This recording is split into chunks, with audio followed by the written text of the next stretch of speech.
By President Cyril Ramaphosa, we apologise for the technical problem we experienced earlier. The President tonight calling for the National Register of Sexual Offenders and men who've been convicted of rape to be made public and for it to be updated regularly. He's just made an address to the nation following a week of mayhem and murders in South Africa. My fellow South Africans, our nation is in mourning and pain. Over the past few days, our country has been deeply traumatized by acts of extreme violence perpetrated by men against women and children in our country. These acts of violence have made us doubt the very foundation of our democratic society, our commitment to human rights and our human dignity, to equality, to peace, and to justice. As we have done before in times of great difficulty and strife, this is the time to come together as a nation to confront our problems directly. The nation is mourning the deaths of several women and girls who were murdered by men. We know the names of Uyinene Mrwetyana, Leandre Jechels, Janika Mallo, Ayaka Gianni, and her 3 little siblings. But we also grieve for the many others who have died at the hands of men. These killings have caused great pain and outrage throughout the country because acts of such brutality have become all too common in our communities. Violence against women has become more than a national crisis. It is a crime against our common humanity. Today I speak to you as your president and as a citizen of our country, but I also speak to you as a husband and as a father to my daughters. Like millions of men across this country, I am appalled at the war that is being waged on our sisters, our mothers, our wives, our partners, and our daughters.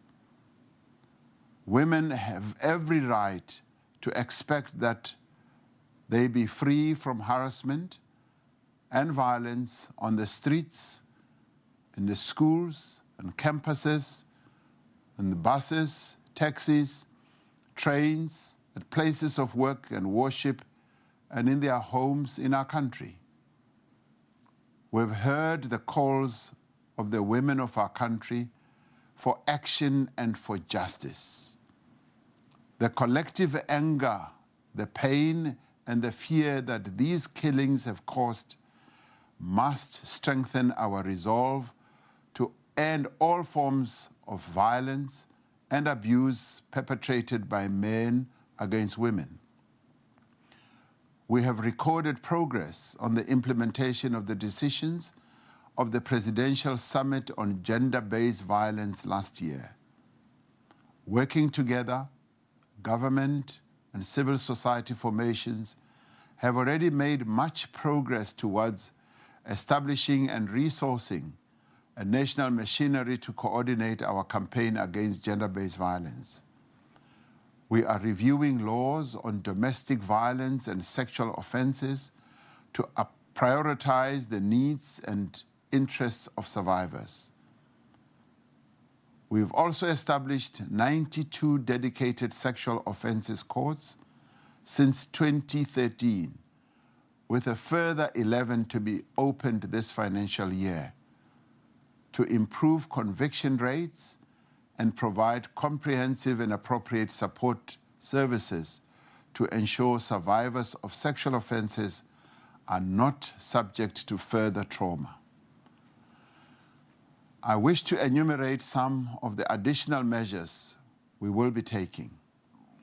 We are going to overhaul and modernize the National Register of Gender-Based Violence Offenders, provided for in the Sexual Offences Act, to ensure that it is effective in combating gender-based violence.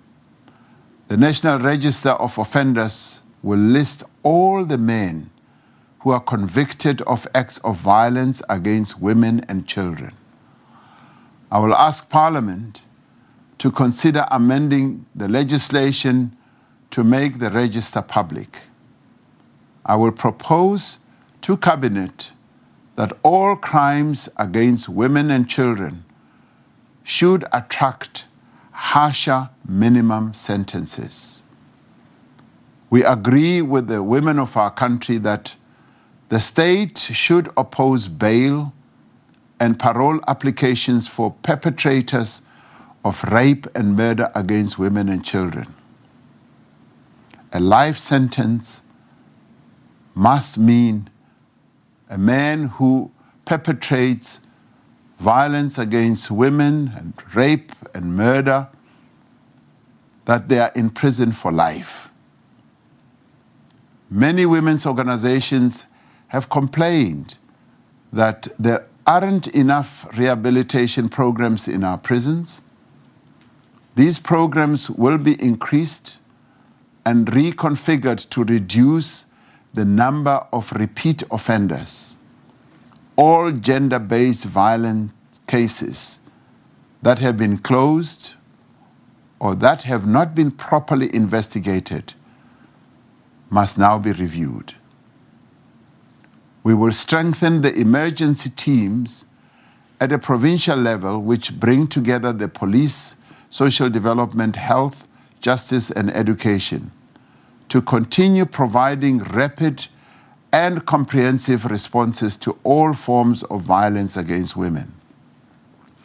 These emergency response teams will focus in particular on violence directed at women, children, and other marginalized groups, including the LGBTQIA+ community and people with disabilities. We will address other systemic challenges such as the backlog of cases, delays in DNA testing, and the availability of rape test kits in our police stations.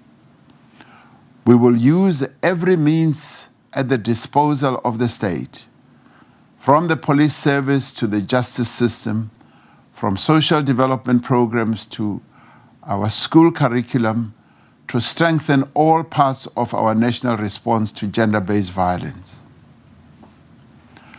We will implement a national multifaceted plan to prevent gender-based violence through school programs, community initiatives, and workplace policies.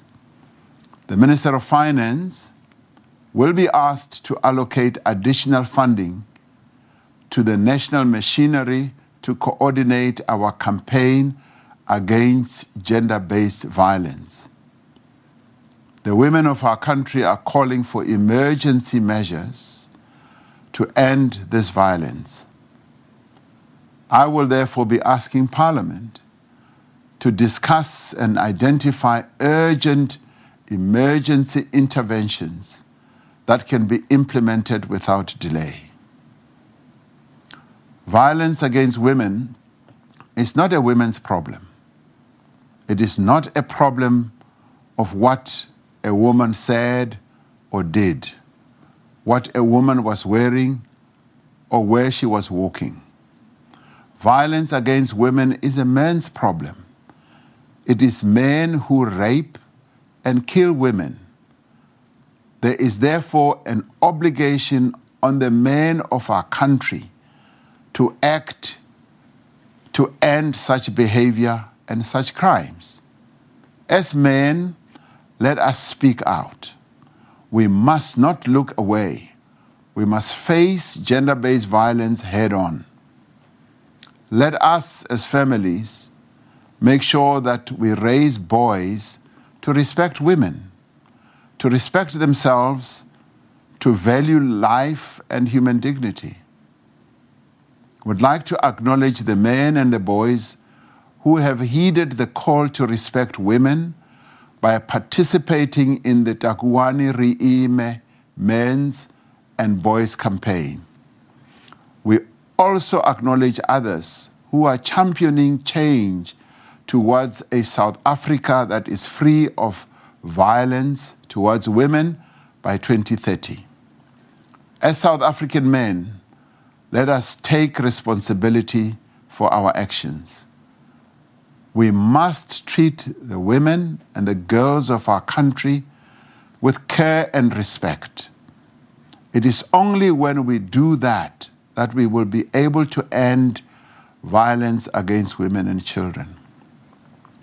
Let us therefore declare that enough is enough. Fellow South Africans, on another matter, over the past few days, our country has been deeply traumatized and troubled by acts of violence and criminality directed against foreign nationals and our own citizens. As I speak to you, the debris of several days of violence and looting continues to litter many of the streets of our country. People have lost their lives, and many have been injured. Families have been traumatized. Livelihoods have been destroyed. We know that at least 10 people have been killed in this violence, 2 of whom were foreign nationals. No amount of anger and frustration and grievance can justify such acts of wanton destruction and criminality. There can be no excuse for the attacks on the homes and businesses of foreign nationals, just as there can be no excuse whatsoever for xenophobia or any form of intolerance. Equally, there is no justification for the looting and destruction of businesses that are owned by South Africans. The people from other countries on our continent stood with us in our darkest hours during the struggle against apartheid. We worked together with them to destroy apartheid and to overcome the divisions that it created, where we feared each other and our differences were exploited. Thanks to the people of Africa, we have now achieved democracy and must use this platform to live together in harmony. We value our relations with other African countries and their people and need to work to strengthen political, social, economic, and trade ties if we are to develop our own economy and the economy of our neighbors. Where communities have genuine grievances, these must be addressed through engagement and dialogue. But where people act with criminal intent, irrespective of their nationality, we will not hesitate to act to uphold the law and ensure order and stability. We commend our law enforcement and security agencies who have moved swiftly to restore stability in Johannesburg, Ekurhuleni, Tshwane, and other parts of KwaZulu-Natal.